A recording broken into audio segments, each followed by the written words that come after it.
Ghislaine Maxwell has just dropped a bombshell. In a new court filing, she claims that 25 men reached secret deals, secret settlements in the Jeffrey Epstein saga, on top of 4 who were never indicted too. People who were not charged. The government allegedly hid this information from her. Gotta break it down if this is true. What it could mean, who these people are, could she be set free? I got the perfect person to talk to, a former federal prosecutor. Welcome to Sidebar, presented by Law&Crime. I'm Jesse Weber.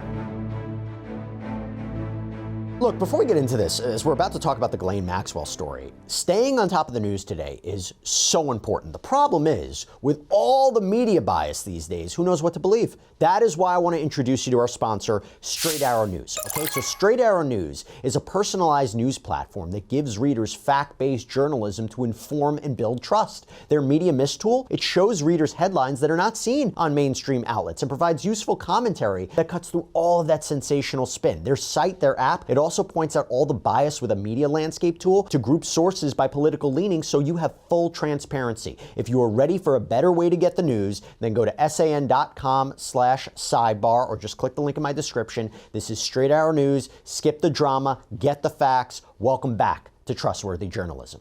Okay, bombshell news in the continuing Jeffrey Epstein Ghislaine Maxwell saga. So according to a newly filed court document, Ghislaine Maxwell, the former associate of Jeffrey Epstein, she was convicted of sex trafficking minors, sentenced to 20 years in prison. She claims that 25 men, maybe friends, associates of the deceased financier, have been protected under secret settlements, secret deals, and that this information was not revealed to her during her trial. This is on top of what she claims are 4 other individuals, alleged co-conspirators, who were never charged. Obviously, I have thoughts. Is she telling the truth, particularly given her past, in light of what she's trying to do now?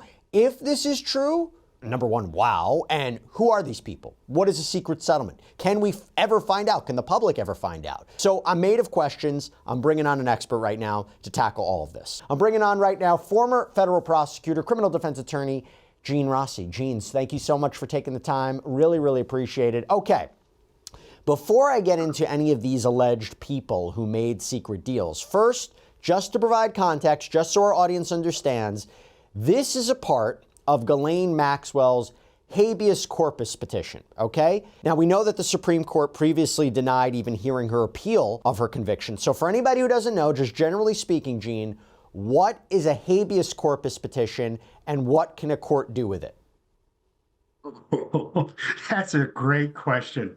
The most famous habeas corpus petition that was granted is a famous case, I think, from the 1970s, Brewer versus Williams. It was a murder of a 10-year-old girl on Christmas Eve in Des Moines, Iowa. And it was a state case, and the defendant, Mr. Williams, had mental health challenges, was recently released from a mental institution, and he strangled and mutilated and killed a 12-year-old girl on Christmas Eve. And it went up through the state system, exhausted all appeals, and then Mr. Williams filed a petition in federal court called Brewer versus Williams. Who's Brewer? Brewer is the warden where he was being held, but that's a state case. And it went up to the U.S. Supreme Court, and they reversed. There was a violation of the right to counsel, new trial. He was convicted again. That's a state case. This is a federal case, and the same standards apply. Miss Ghislaine Maxwell is filing a civil lawsuit, not a criminal, a civil lawsuit as a petitioner, alleging that constitutional provisions have been violated, and she was convicted, and it was a miscarriage of justice. She raises about 9 points in her pro se petition that she allegedly wrote. She probably had some jailhouse lawyers, but 50 pages, or give or take a few pages. It's a civil lawsuit, and the burden of proof is preponderance that she has to bear to show that a constitutional violation occurred. And what would be the violations in this case? Right. So just to be clear, in other words, this is somebody saying their detention is unlawful, right? And she's saying there's substantial new evidence that has come out throughout her conviction, throughout her sentence, that when you look at lawsuits that were filed, government disclosures, investigative reports, documents, it's very clear, right, that if she had this information, her whole trial would have been different. Her rights were violated. If I'm understanding it right, yeah, there's about 9 points. Just before we get into it, how often are these successful? I mean, how often can this result in a conviction being thrown out or a sentence, her being resentenced? I can give you 2 good examples. One involves Gene Rossi. I convicted somebody of drug trafficking in 2006. Her name was, I'll call her Barbara. Fake name. Barbara Smith. That's a fake name. I convicted her. She got sentenced to 7 years. About a year later, she filed a habeas corpus petition. She had counsel, great counsel, and she argued that the prior attorneys did not give her good, adequate information regarding plea negotiations. Judge T.S. Ellis III, who treated me like a son, and he passed away a few months ago. He was a legend. He had the 2255 habeas hearing. He granted the petition. After he granted the petition, 5 minutes later, she pleaded guilty to time served. So I lost that hearing. Right. So it's possible. Second example is there's a famous case. It's a state case.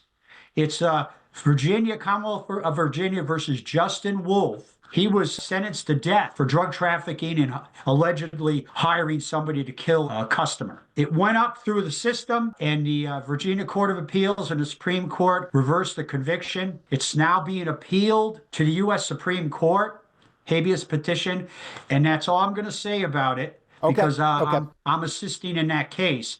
But it's possible to win both a federal habeas petition and also a state habeas petition. Yes. Okay. Got it. Okay, so we're going to go through some of her points, right? She says there's juror misconduct.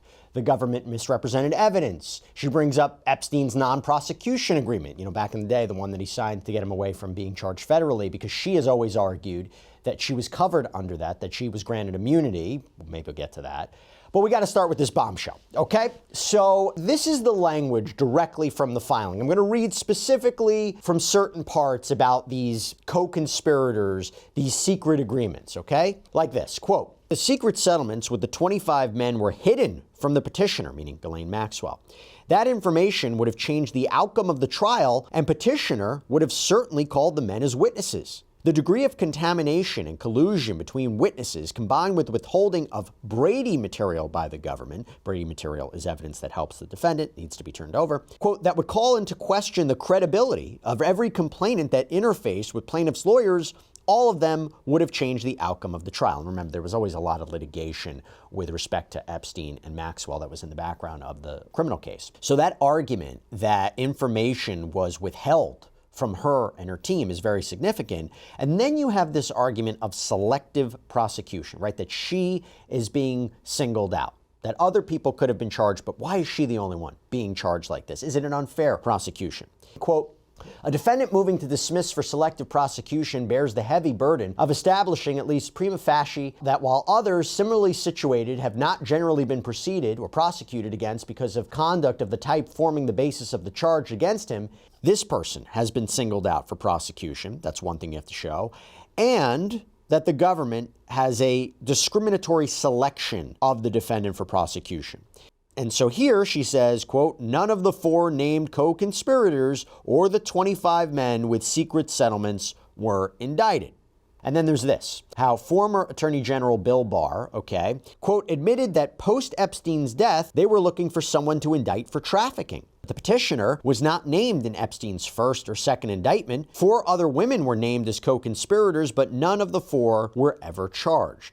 The government could have indicted the 4 named co-conspirators or any of the 25 men that settled secretly with the plaintiff's lawyers, but did not." And then in the context of saying how litigation was used against her in the criminal case, quote, "The intervening years were used to exploit the civil litigation process to gain a tactical advantage, using plaintiff's lawyers in the front and behind the scenes to defame petitioner in pleadings, working the media, promoting fake news, falsely portraying her and Epstein as one person, while working to invalidate, overturn the NPA, the non-prosecution agreement, using the CVRA as litigated in points 3 and 4 above." Again, so the NPA is Epstein's non-prosecution agreement back in 2007 that he signed. She claims she was covered by. She claims the section about granting immunity to co-conspirators means her. But the prosecution has always argued, and this was upheld by the court on appeal, that the only people bound by this are Florida prosecutors, not New York prosecutors. So they say her prosecution was legitimate. And the Supreme Court, as I mentioned, declined to hear her appeal. The CVRA, which I mentioned, is the Crime Victims' Rights Act. So it just establishes a Bill of Federal Rights for a victim. But anyway, it goes on to say, quote, Edwards, who is Bradley Edwards, represented a lot of Jeffrey Epstein accusers. Edwards used as the proxy for AUSA Villafana, both conspiring to overturn the MPA through the CVR litigation, obtaining police records and victims' names from law enforcement, and USAO Florida AUSA Villafana sharing information with potential claimants, using the information for secret settlements with men with deep pockets in exchange for keeping the identity of those men out of the public arena to benefit the personal pocketbooks of plaintiffs' lawyers. And she says it's listed out. Quote, in 2016, the plaintiff's lawyers met to instigate an investigation into the petitioner.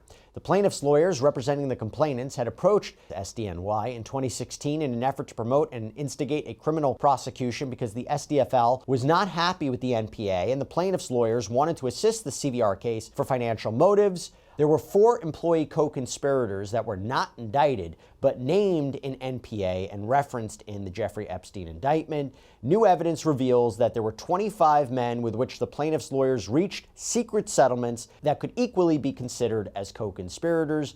None of these men have been prosecuted, and none has been revealed to petitioner. She would have called them as witnesses had she known. Okay, Gene, a lot there.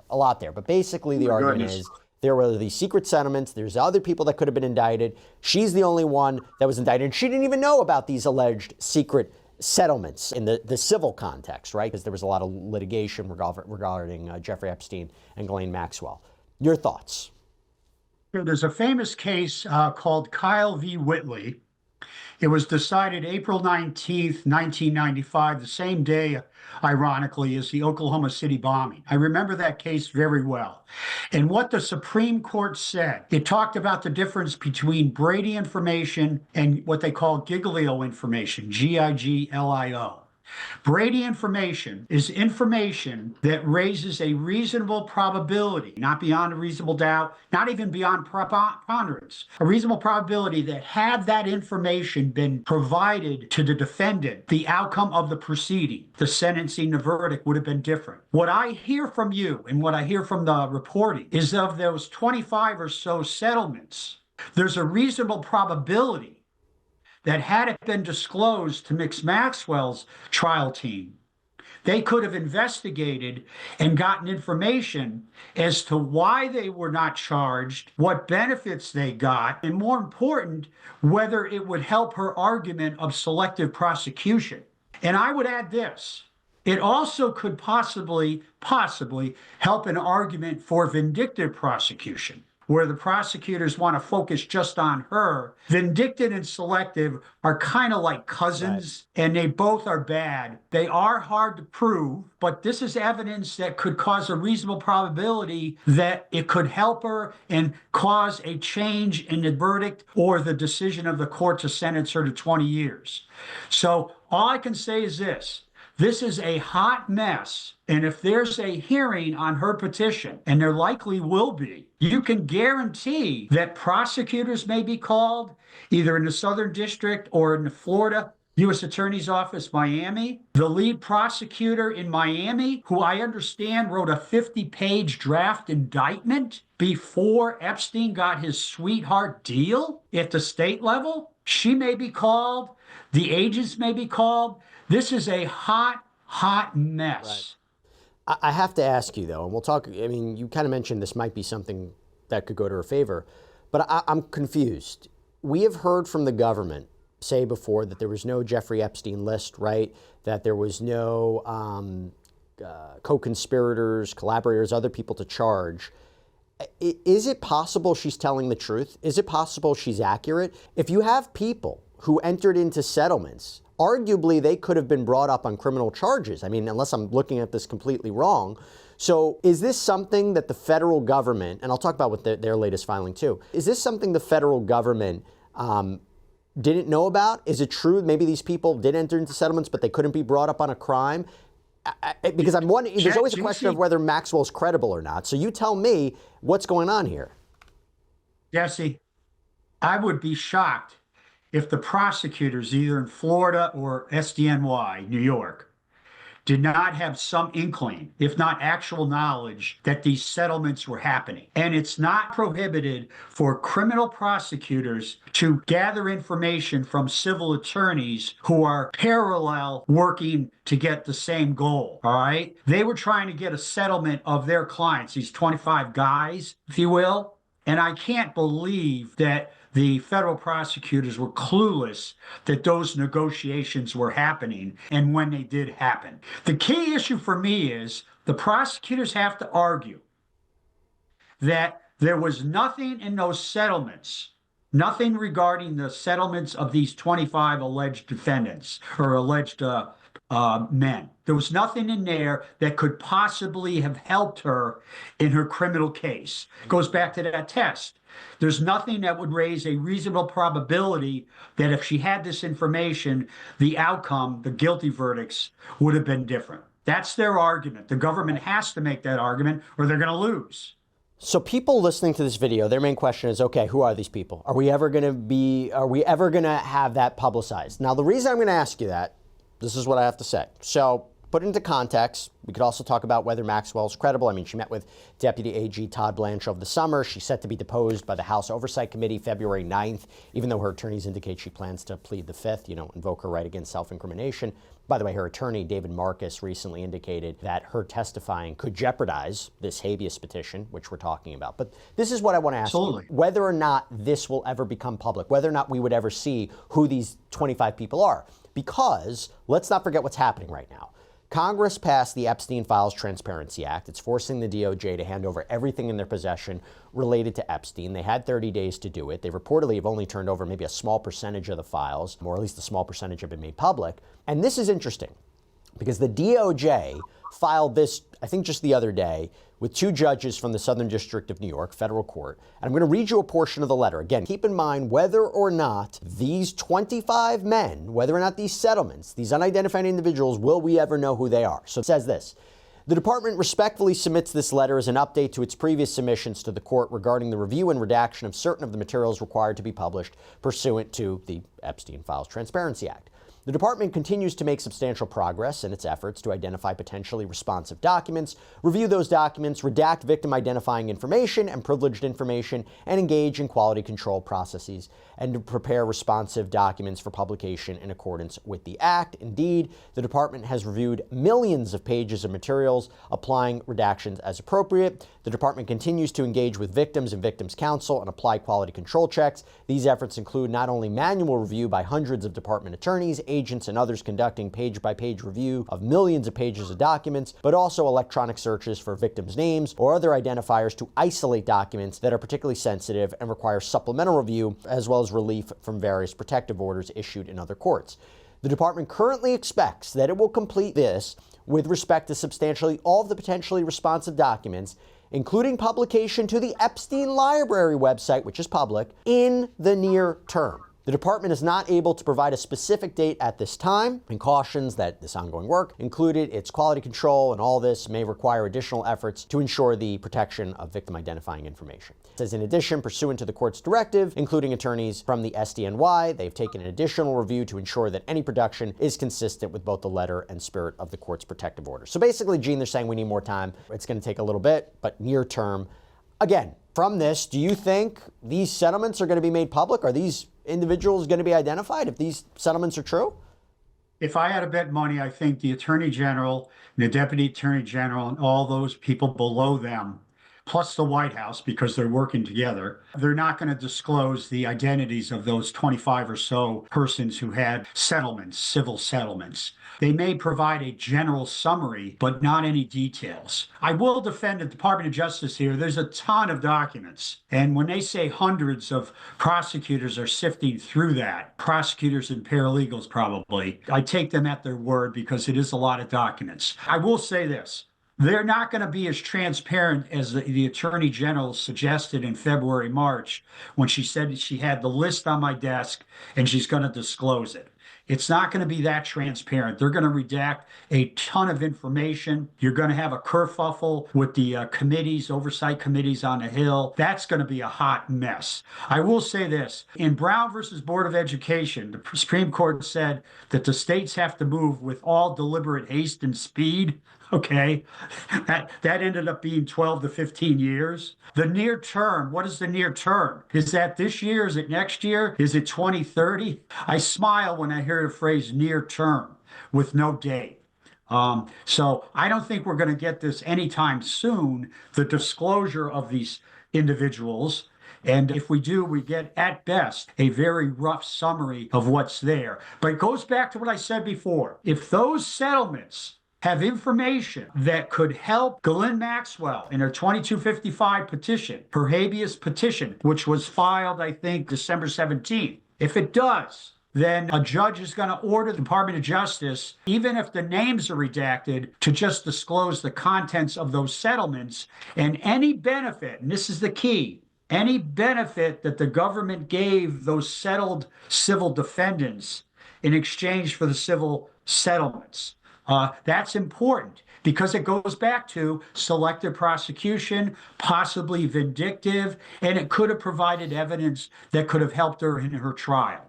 And I just want to be clear about something. Even though there's been a lot of questions about her credibility and questions about, the substance, the content of what she told Deputy Attorney General Todd Blanche, whether she was trying to say anything to get some sort of deal or get a pardon of some kind, her potentially testifying in front of Congress, that committee, she at the very least is not going to say anything about these settlements or reveal who these people are. I mean, I don't even know if she knows the identities per se about who these people are, but we shouldn't expect that if she does testify that she's going to spill the beans on this.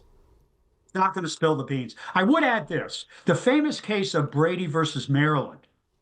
It involved facts, not that the defendant was innocent.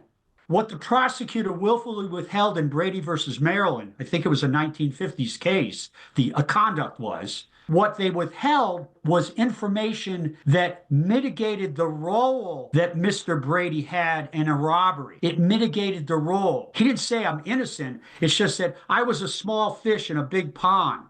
These witnesses could be like Brady witnesses in Brady versus Maryland. They could say, you know what? Epstein was the key guy and her role was de minimis or was a lot less than Epstein. That's still Brady information that could help a jury render a verdict. Going back to Kiles v. Whitley, April of 1995. What the court said is, if you have she has 9 issues. Yeah. If you have 9 issues that constitutional rights were violated, and she has 9, if each one individually doesn't result in a reasonable probability that the outcome could be different, if you combine the 9, or say you combine 5 or 6 of the 9, and you put it, I love food, if you put it in a big salad bowl, that combined cumulative effect of those 5 to 6 violations, each one not by itself can do it, but if you combine them all, that can result in a new trial and a vacating of the conviction. That was a very important part of Kyle v. Whitley. They call it the cumulative test. Okay, so you tell me, out of the 9 points, are there any ones in particular, individual? I'll tell you one that I kind of like. Okay. Juror number 50 has a lot to answer for. Well, explain it. Explain it. So there's apparently... During voir dire, jury selection, either verbally and or in writing, jurors are asked questions, either by the judge and or the attorneys, depends on the court. Those answers to those questions are under oath, subject to the pains and penalties of perjury. According to her allegations, and I just read them, juror number 50 has a lot of inconsistencies in her answers. And it appears to me that the trial judge was a little lenient on those inconsistencies. Ghislaine Maxwell's arguing that those aren't just innocent mistakes. Those are willful and intentional perjurious conduct and answers. And the issue was, this juror 50 was a guy, he had been subjected to sexual abuse back in the day. And there was a specific question, have you ever been subjected to sexual abuse? 1, and have you discussed this with anybody recently? Well, yes, he did get subject to sexual abuse. And two, according to Maxwell's filing, he was discussing it with reporters. So juror number 50 by itself could raise an issue. And why? It's like you have a bank robbery case and a juror gives a false answer about whether they were a teller in a bank, at which the defendant pointed a gun. And it wasn't that case, but it was one before. If you allow that teller, former teller in a bank who was subject to robbery in another matter on a jury, there is no way that defendant's going to get an acquittal. Yeah. That's the argument Maxwell's making. This juror poisoned the jury pool. So I will agree with you with the habeas petition different from an appeal, right? If you have new information that's come out that you've only recently learned, this is very important. There are some arguments that she's repeating from her appeal. And I mean, just to end this up with the biggest one, the non-prosecution agreement. This is something that she's argued before, right? The non-prosecution agreement that Epstein entered into in 2007. There's a section that extends immunity to, quote, any potential co-conspirator. She's made the argument that covers me. But courts time and again have said, no, that only bound Florida prosecutors, not New York prosecutors. The Supreme Court didn't even take that up. Is this even relevant for her habeas petition? Would this even have grounds? Is this strong enough for her? I would say that what she's brought up in her habeas petition does not affect dramatically, if at all, the argument that this non-prosecution agreement applies to Southern District of New York. It's rehashing old arguments. Yes, it's black letter law. It's in writing, in the letters.